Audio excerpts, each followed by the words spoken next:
Hey, this is Dave DeCamp from antiwar.com. This is anti-war news for Friday, May 19th, 2023.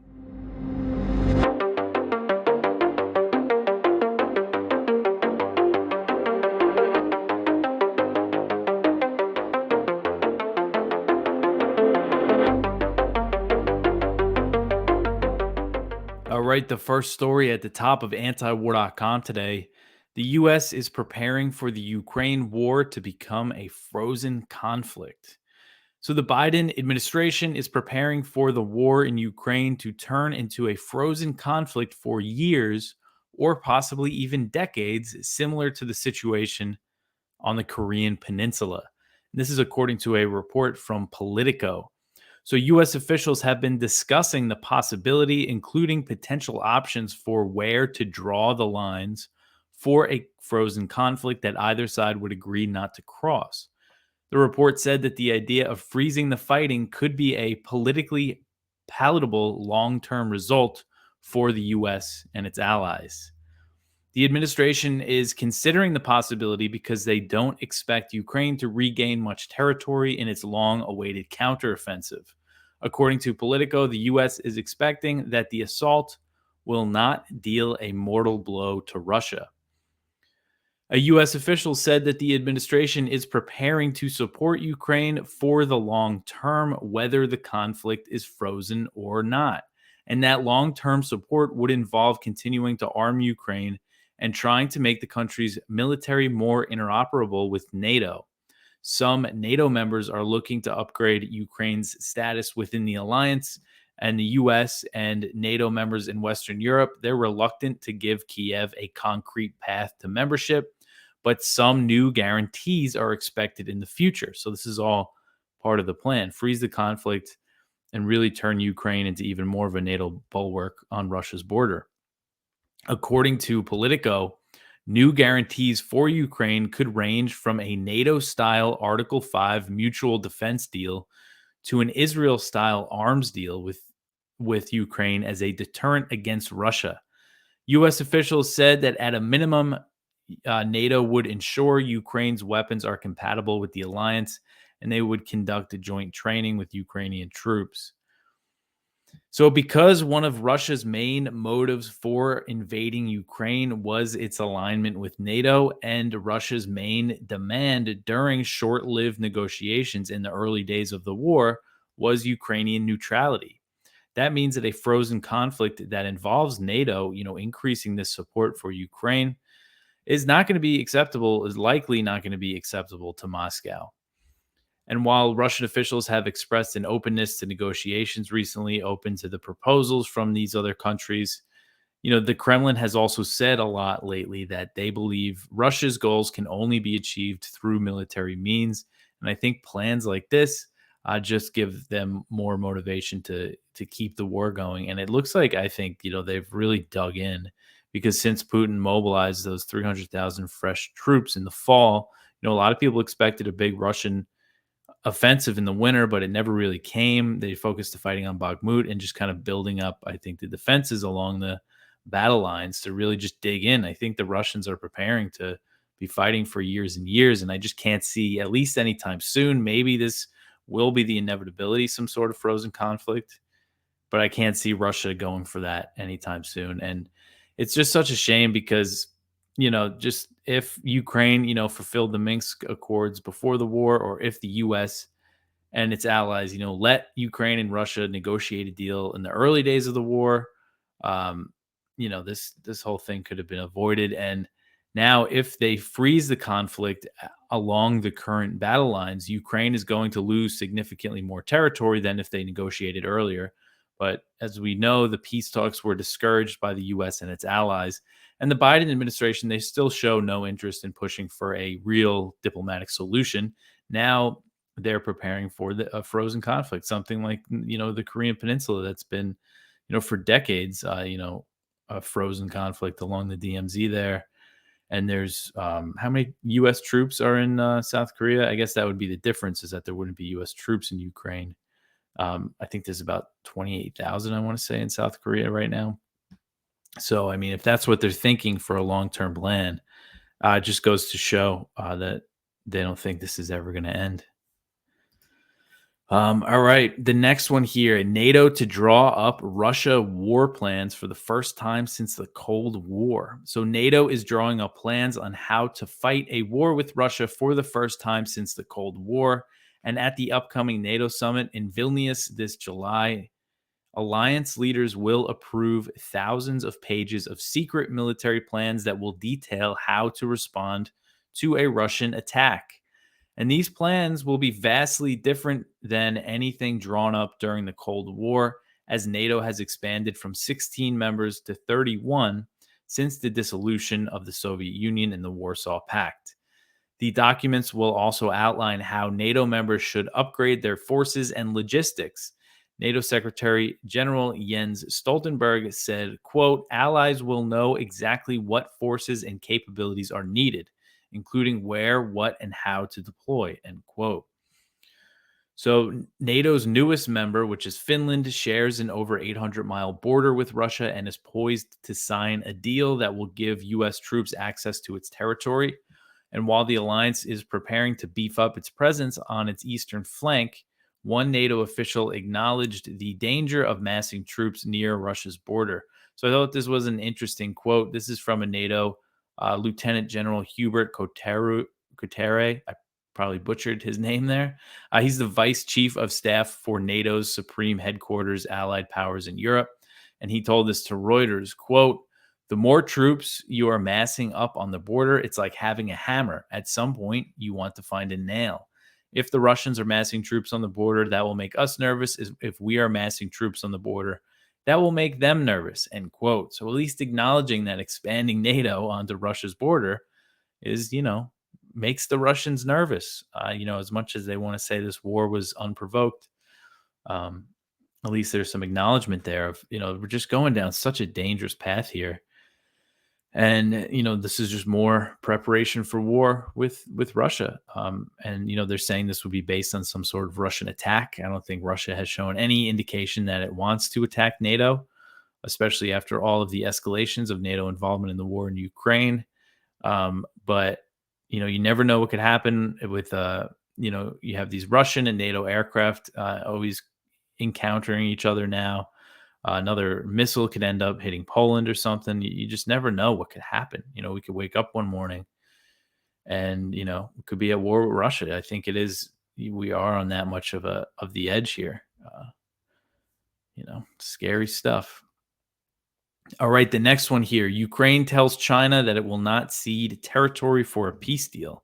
So China's special representative for Eurasian affairs, Li Hu, was in Ukraine on Tuesday and Wednesday to discuss the prospect of peace talks. And he met with senior Ukrainian officials, including Zelensky and Kuleba, who's the foreign minister. So according to the Ukrainian side, Kuleba told Li that Ukraine will not agree to any deal that cedes territory to Russia. And what's interesting is that he said, we won't lose territory and we also won't freeze the conflict. So while the U.S. is discussing that idea, Ukraine is saying that's not something they want to do. Ukraine and Russia are extremely far apart in their demands for a settlement. Kiev wants Russia to withdraw from all the territory that it has captured since launching the invasion last year, and also Crimea, before talks can even happen. And Russia wants any peace deal to recognize the oblast that it has annexed as Russian territory. So it's just, I think these Chinese efforts are good, but I would just be surprised if there's any breakthrough here. According to the Chinese Foreign Ministry, while in Ukraine, Li laid out China's position. He said that there was no quick solution for the conflict and said that the warring sides must, quote, do their part to build up trust and create conditions for ceasefire and peace talks, end quote. And the foreign ministry added that China, is ready to do its part in facilitating peace talks. And Lee did speak with Zelensky, but neither side really revealed any details of the conversation. I didn't see Zelensky really talk about it. And so he's also traveling to Russia. I'm not sure if he was headed to Russia right after. He's also supposed to go to Poland, France, and Germany. So not clear if he's going to go to Russia, then go to those countries, or vice versa. But we'll see if, any kind of progress is made here. All right, the next one here, the US overvalued arms sent to Ukraine by $3 billion. So, this is according to a report from Reuters. It said that the Pentagon overestimated the value of military equipment it sent to Ukraine by $3 billion. And this means the US could ship even more weapons to the country. It seems like a very convenient error for the US. So, two unnamed Pentagon officials said that the error was assigning a higher value to weapons the US has shipped to Ukraine from US military stockpiles. The officials said that they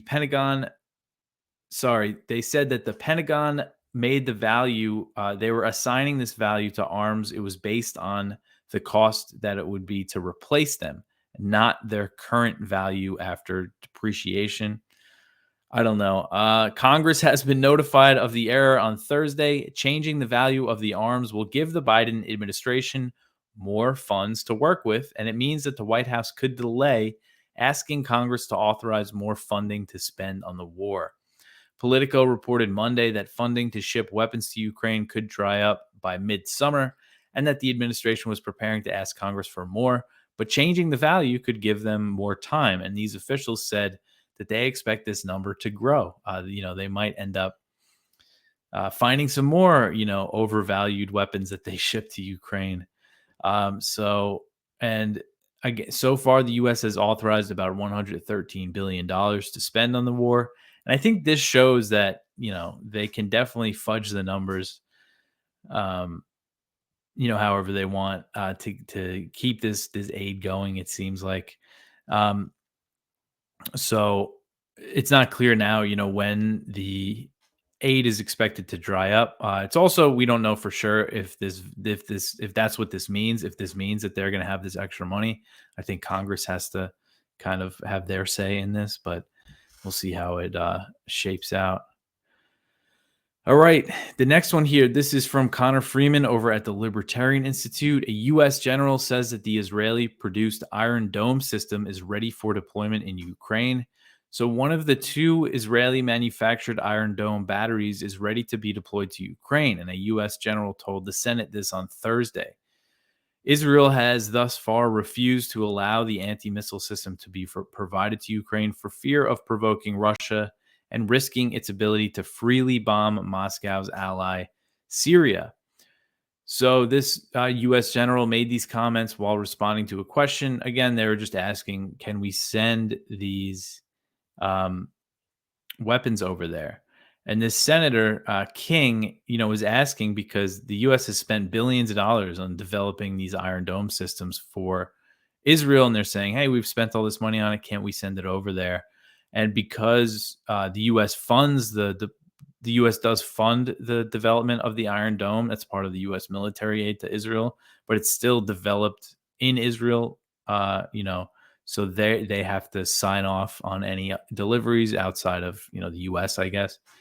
So, and Israel still is not willing to take that step. I know that they gave Ukraine some sort of drone detecting radar thing, but they haven't really given them anything that actually fires missiles. All right. So the next one here, the UK confirms that Ukraine has used Storm Shadow missiles. So British Defense Secretary Ben Wallace confirmed on Thursday that Ukraine's armed forces have used the Storm Shadow missiles provided by London, and they have a range of more than 155 miles. Wallace told CNN, quote, "All I can confirm is it has been used successfully. That is the information I received from the Ukrainians, and I'm pleased it is helping them to defend their country," end quote. The Russian Defense Ministry said on May 14th that Ukraine had used Storm Shadow missiles in attacks in Luhansk, in the city of Luhansk. They hit targets there. Civilian targets were hit, according to the Russian Defense Ministry. And then Russia later claimed that its forces shot down several of these Storm Shadow missiles. And these can be fired from Ukraine's Soviet fighter jets. They have a significantly longer range than the munitions that the U.S. has been providing Ukraine. And Wallace signaled that the UK would not oppose Ukraine using the Storm Shadows in attacks on Crimea, which Russia has controlled since 2014. But Ukraine and its allies do not consider Crimea Russian territory. And basically, Wallace was asked, what do you think about Ukraine attacking Crimea? And he said, it's their right. We can't tell them, it's their sovereign soil, he said. So there's definitely that risk of, if they start really firing these things at Crimea, I mean, Russia might respond in a pretty big way. So that's definitely a risk.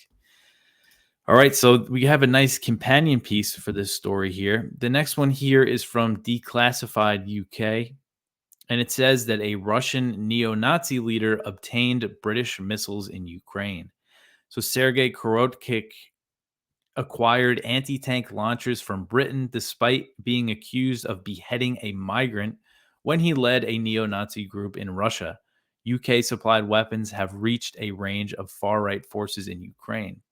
So this guy founded the National Socialist Society in Russia, and he went to Ukraine in 2014 to fight for the Azov movement, the Azov battalion, the neo-Nazi militia that was absorbed into Ukraine's National Guard.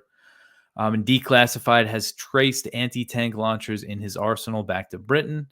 He has been seen wearing a black sun symbol, which is originally from Nazi Germany, on his body armor. Azov veterans in Kharkiv were the first force in the besieged city to receive these British weapons. So, there's a lot of, they had a similar story about how a former, I forget if he was like former ISIS or he said he was a fan of ISIS. And I think he also beheaded somebody and he had some British weapons too. So there's a lot of bad dudes getting, NATO weapons in Ukraine. And I bet, there's a lot more than we could possibly even know about. This Declassified UK does pretty good investigations into British weapons. I haven't seen many like this when it comes to American weapons, investigations like this. All right. So the next one here, the Pentagon does not know who it killed in a Syria drone strike. So U.S. military officials are walking back claims that a drone strike U.S. Central Command launched on May 3rd in northwest Syria killed a senior al-Qaeda leader after evidence emerged that a civilian was killed.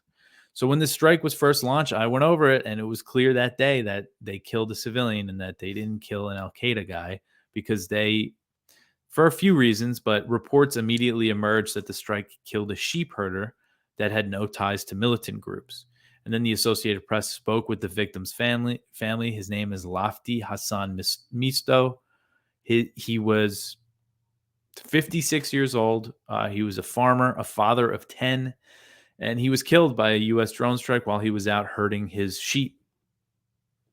And an unnamed Pentagon official told the Washington Post, quote, "We are no longer confident we killed a senior AQ official," end quote. I doubt that they were ever confident because the day that they put the press release out, they said, "Oh, we killed the senior al-Qaeda leader." And that was it. They didn't give a name. They didn't give any details of the strike. Usually they have certain things that they put in their press releases, including saying that they don't think they killed any civilians. They usually say that. I noticed they didn't say that. So I was immediately suspicious of this drone strike. And it turns out, they killed somebody completely innocent. And now they're saying that they're looking into it. And there's this other official saying that they believe the person was al-Qaeda. There was this Washington Post report that was published Thursday. They spoke with people they said were terrorism experts, and based on where this guy was, just based on the facts that they have, the evidence, what he was doing, all the people that neighbors and family, they're saying this guy wasn't al-Qaeda. So eventually we'll probably see the Pentagon admit it, and then we might learn later that they knew it all along because, it was like that drone strike in Kabul in Afghanistan in 2021 that killed a whole family, 10 civilians. We learned later that they knew right away that they killed civilians, but they lied about it. So the Pentagon is notorious for undercounting civilian casualties and lying about it. So if they're not kind of challenged on it, they're just going to lie. So it's good that this is getting exposed more. But this has gotten very little attention. I mean, it was in the Washington Post now, so hopefully more people hear about it because it shows that the terror wars aren't over and U.S. drone strikes are still killing completely innocent people. All right, the next one here: House Democrats tell Biden to support ending the Yemen war. So Representatives Rashida Tlaib, Democrat from Michigan, and Ro Khanna, Democrat from California, they led 37 other House Democrats in a letter that calls on President Biden to support diplomatic progress in Yemen by declaring that the U.S. will not provide military support to the Saudi-led coalition in the conflict. So this is good to see. I mean, it's 39 members of Congress. That's a pretty good amount of people sending this letter. So just the current situation, the Saudis and the Houthis recently held talks in Sana'a, and that was a huge diplomatic breakthrough. But so far, peace deal has not yet been reached. And amid these negotiations, U.S. officials went over to Saudi Arabia and they said that they support Saudi Arabia's defense against threats from Yemen, which is basically saying, if this war flares up again, because there hasn't been Saudi airstrikes in Yemen or Houthi attacks in Saudi Arabia since March 2022, so for over a year, which is great. But basically, it sounds like the U.S. is saying, don't worry if things spark up again, we got your back. And kind of the point of this letter is that, no, you gotta say you're not going to support them, make them sign a peace deal, force their hand. So this letter wants Biden to, quote, clearly and publicly state that the United States will not provide any further support in any form to any faction party to the conflict while diplomatic talks to end the war are ongoing, and should they fail to reach a diplomatic settlement and return to armed hostilities, end quote. So the letter also said that they were ready to introduce legislation to prevent further U.S. complicity in the Saudi war on Yemen if hostilities resume. And they said that they're ready to introduce a war powers resolution. So that's good. A war powers resolution was introduced last year in both the House and the Senate, and it got a lot of bipartisan support. But the White House successfully lobbied against the bill, and they convinced Bernie Sanders not to bring the legislation to the floor for a vote. He caved to the pressure. The Democrats also want a complete lifting of the blockade on Yemen, which has long been a Houthi precondition for negotiations toward a political settlement. So that would really help if they fully lifted the blockade. They have eased it, but it still hasn't been fully lifted.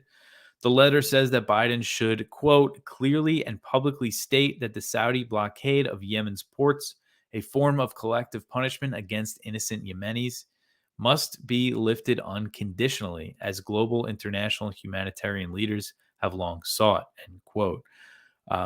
So again, it's good to see this pressure. And this war was just such a brutal war, and it's been such a relief for people there that the fighting hasn't been going on, but the blockade is still affecting them. And if this thing does ramp up again, I mean, it's just been such a brutal war.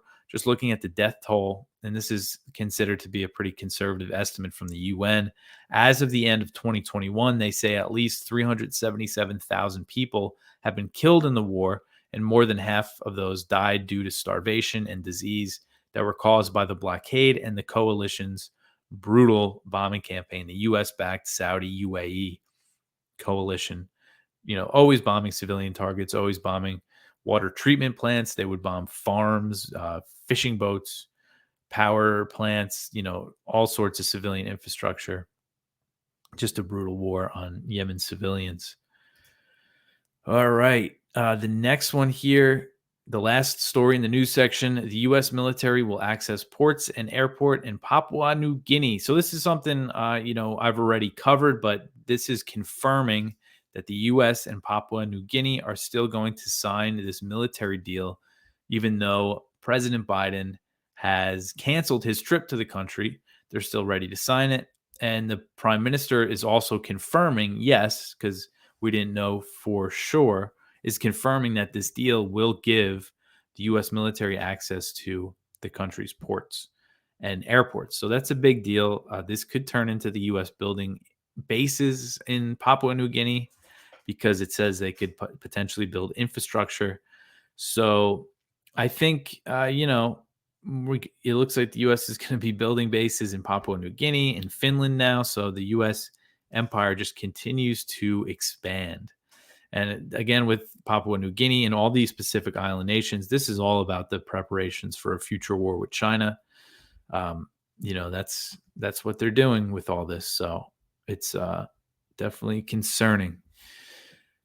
And the G7 summit started on Friday in Japan. Biden went over there, so we'll probably see a lot come from that. I think some more sanction. They're going to announce new sanctions on Russia. We might see some announcements, some stuff with China and Taiwan. They might say some things that'll anger China. So we'll see how that all plays out. But go check out our viewpoints. We have one from Blaise Malley, national security experts. Ukraine is an unmitigated disaster. So this was that open letter in the New York Times published by the Eisenhower group. And we have one from Jonathan Cook, the Nakba at 75. Israel's state building project is unraveling from within. One from Natalie Baldwin about it's a book review of a biography of Putin, The Good, the Bad, and the Befuddling, a review of Philip Short's Putin. One from Joseph Solis Mullen over at the Libertarian Institute, Taking Notes Out of Rothbard's Taiwan Playbook. And our spotlight is from Aaron Mate over at his Substack. Elon Musk is right. Bellingcat is a Western psyop. So that's everything for today. That's it for the week. I will be back after the weekend to update you on more news. We'll talk about that G7 summit, I'm sure. But you could always help out the show just by sharing it around, liking and subscribing on YouTube or Odyssey, Rumble, wherever you prefer to watch your videos. And if you listen to the podcast, leave a review, something like that. All that stuff helps out a lot. But that's it. I'll be back Monday. Thanks for listening.